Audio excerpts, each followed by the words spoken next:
I was under the impression that Robert Whittaker would be the toughest test for Khamzat Chimaev, but nope. Turns out he's as easy for Khamzat Chimaev as was Li Jingliang. Because Robert Whittaker got taken down, controlled, and then eventually got submitted by his jaw getting completely obliterated, decimated, disintegrated, honestly, by Khamzat Chimaev's massive forearms, which can apparently bend steel and break cinder blocks, honestly. Because this is crazy, and I refuse to believe that's the case. I believe this fight happened 100 times. That result would happen 1 or 2 times max, at the most. And I feel like maybe there was some pre-existing injuries that Robert Whittaker was going into this fight with, on his jaw specifically, or maybe he had his mouth open when Khamzat started to crank on his jaw, and that's what caused his jaw to get completely mangled up and eventually fractured, I believe. In this video, I'll show you guys the exact submission attempt that Khamzat Chimaev used. I'll show you guys the state of Robert Whittaker's mouth and his jaw and how disgusting it looks. I'll show you the reaction of some Dagestani fans who are saying that Robert Whittaker is not a man apparently, and is apparently a massive quitter. And I'll show you what Dana White has to say and what's next for Khamzat Chimaev. Anyway, Robert Whittaker, let's start with Khamzat Chimaev. The hype train's back. It's that simple. He looked amazing. You couldn't have possibly asked for a long layoff to come back to and that be the outcome. He looked absolutely insane. He looked like the Khamzat Chimaev that we remember from back in the day. The one that we thought would destroy everybody. The one we thought Colby Covington was shitting his pants thinking about fighting. That exact same Khamzat Chimaev showed up today. Took down Whittaker with ease, controlled him with ease. They both exchanged leg kicks to begin with, but then Khamzat Chimaev just said, nope, no more of this. Controlled Robert Whittaker. Robert Whittaker at one point barely got up, like he got out of the hooks of Khamzat Chimaev. But the moment he was about to get up, Khamzat Chimaev shoots another takedown, takes him down, eventually gets his back, and then gets her over the chin, rear naked choke for 1 second, and Whittaker's tapping out. My first reaction was very Dagestani-like, where I said, oh my god, Robert Whittaker just quit. But then my friend told me that I have no clue what I'm talking about, and I have no clue how much this hurts.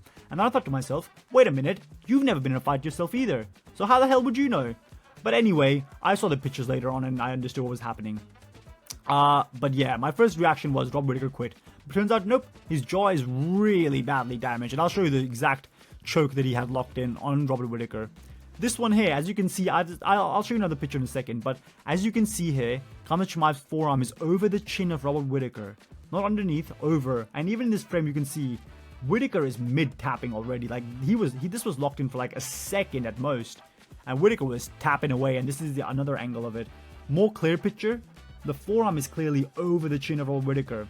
That's a tight submission. The jaw is about to get, crickety. Those are the noises apparently Khamzat Chimaev heard, because he said afterwards that he heard the breaking of Robert Whittaker's jaw.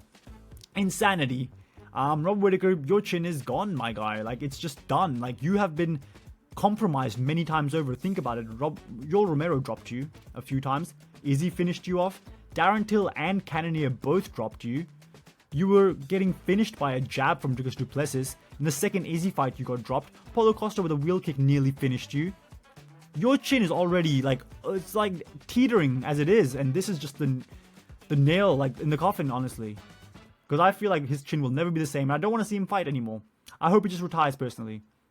Because I don't want to see the sad ending of Robert Whittaker's career where he's losing to outside the top 10 fighters. I don't want to see Roman Dolidze chin Robert Whittaker. Roman Dolidze chinning Robert Whittaker. I can see that happening now.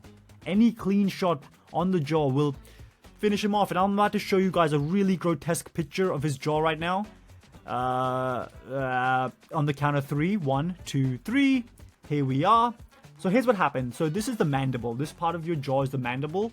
Your teeth are connected. Your lower part of your jaw is connected to your mandible. So when your mandible dislocates, apparently your teeth. That's why the teeth of Robert Whittaker aren't aligned with the bottom of his jaw. They've been pushed forward because as his mandible got dislocated, the fact that these teeth are connected to it were also repositioned apparently. And apparently this requires surgery. And not only does it require surgery, it requires apparently some metal lining or braces or something like that. He'll need to get his mouth shut, have his teeth repaired, have his jaw repaired, have surgery. I don't think his chin will be the same again. He'll probably be out for 12 months. He'll get a year older. And he's just not at that age where he can be just giving away years. And the irony of him having to wait a year probably after fighting someone who was only fighting once a year, and then he did that to him. It's kind of crazy, and it's really, really sad to see because, you know, I thought he was going to win. I thought, my prediction was, I'll be honest with you, my prediction was he loses the first round, potentially the second, then wins 3, 4, and 5. And we don't know if that was going to happen or not. Because I feel like more often than not, Robert Whittaker does not tap out to a face crank. You know what I mean? Like, I feel like he fights on through it. But his jaw just completely got destroyed and he had to tap out. And we can understand, like, we're normal human beings with normal mindsets and normal logical thinking about how the human world works and how the human body works. Not Khabib / Khamzat / Dagestani fans. Look at this guy. I'm not going to show you guys all the comments, but I've already seen some of these comments popping up here and there. And I'm going to defend my boy Robert Whittaker because he's an Aussie dude. He's a cool dude.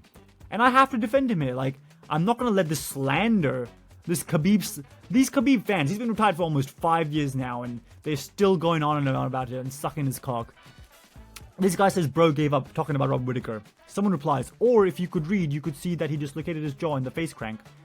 This low IQ idiot then replies with, sorry brother, Khabib said real men don't tap. I don't care what you have to say. Apparently Khabib's word is the law though. Khabib said real men don't tap. I don't care what you have to say. He misspelled say.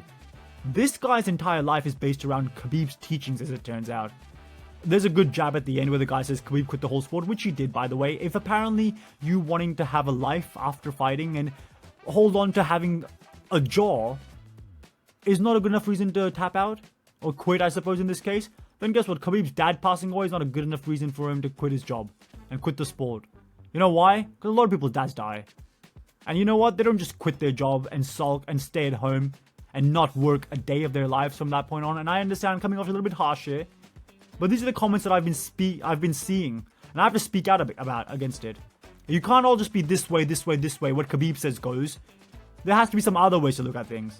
Alright, Khabib said real men don't tap out. Shut up, Khabib. You fought strikers your entire life. And I don't know why I'm saying shut up, Khabib, but shut up, Khabib. And shut up to this dude as well. Mr. Jojo, anime nerd. Anime's alright, to be honest. But this nerd over here, apparently anything Khabib says is the law. Khabib didn't fight many wrestlers. He did, like, was it T-Bow or, you know? And then when he fought him, arguably lost. The one guy couldn't take down over and over again. Didn't have a massive weight advantage over, a massive size advantage over. Arguably could have lost to. He fought strikers majority of the time. And how many submission attempts were even attempted on Khabib, honestly? I can remember Poirier pulling a guillotine, and that was like the big, oh, Khabib, look. He preaches what he teaches what he preaches, or whatever the hell. Where he didn't tap out to a guillotine choke, where even if it was successful, Khabib would literally just go out, come back after 10 seconds, and then be like, okay, back to the training. Because your entire life won't get ruined if you pass out on a guillotine choke, my guy. Robert Whittaker's entire life could be changed if he doesn't tap out there. If Khamzat Chimaev keeps on putting that much pressure on a broken jaw, what's he supposed to do? Like, you do realize Robert Whittaker would not go out. Like, he would not pass out. Because that choke was not stopping his circulation. He would just be messing up his jaw and his life just because of Khabib's, like, 2 cents of idiocracy. Screw Khabib and his bullshit, honestly. It's been 5 years and people are still capping about him. I don't care he's undefeated. I don't care if he won 3 title defenses. Whoop-de-fucking-do, honestly. Jesus Christ. These Khabib fans. I wasn't planning on getting this hot, but shut your stupid face. Anyway, Robert Whittaker, I had money on this. So I guess this is where, like, the Dagestani fans laugh at me for thinking that Robert Whittaker could beat Khamzat Chimaev. Well, guess what? I thought he could have.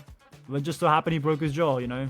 Just stuff happens in fights, okay? I'm not saying Khamzat didn't have anything to do with it, but I'm just saying, like, more often than not, Kamaru Usman does not have an iron chin. I refuse to believe Kamaru Usman has a chin like we've never seen before. Like, he could be in the exact same position as Whittaker for way longer, for ages, in a face crank. And nothing happened to him, but Whittaker for 1 second goes his chin, apparently. Anyway, here's what Dana White has to say after this entire performance, and who should get the next title shot. So in this video, he's getting asked, what's next for Khamzat, basically. Hey, Dana. After seeing, 2 weeks ago, you said Sean Strickland will be next for Dricus du Plessis, but after seeing Khamzat's performance tonight, is Strickland still next, or is it going to depend? It's a good question. Call me on Tuesday. So 2 weeks ago, Dana White said that Strickland was going to be next for DDP, but now he's saying call him on Tuesday, which is just another way of saying we'll see if Strickland wants to go for a walk down the road to the convenience store, and while he does that, we'll try to like sneak this Khamzat Chimaev fight with DDP in. Which I'm all for, by the way. I don't think Strickland deserves a title shot. He wasn't a dominant champion. He won the belt, and then he lost the belt. No title defenses. And then he beat Paulo Costa, 1-4. Welcome to the middleweight division's top 10, my guy. Anyone in the top 10, I feel like, should be beating Paulo Costa at this stage of the game. His only wins against a chinny Luke Rockhold, who was old, and he couldn't even KO him. And that's the dude that Strickland beat. An unimpressive fight, by the way. A very unimpressive fight. And Strickland talks all this big talk, and apparently I saw a tweet of him where he said Chimaev to go back to Chechnya. I don't know what he said. To go back to Chechnya and this and that and call him inbred. I don't know if he called him inbred, but I presume he would have, right? And he's saying all this stuff, and then he's acting like he wouldn't enter the fight and start with a 1-2 and then go into teep kicks. Isn't that going to be his entire game plan? Like, he's talking all this big game, but fight Chow Brow, fight Izzy. In some combination, those three people should fight each other. Izzy, Chow Brow, Strickland, maybe Mavov. You know, maybe he could be in the mix as well. I feel like that should be it, right? Strickland, Izzy, Khamzat, DDP, Imavov, Barao. Yeah, that's all I wanted to say. And apparently Khamzat Chimaev can now leave the Middle Eastern as well, which means do this fight in March in Miami. That makes sense in my opinion. A big card in Miami, the main event, Khamzat, DDP. You wanted to give him a title shot for ages. Let's just pull the trigger now.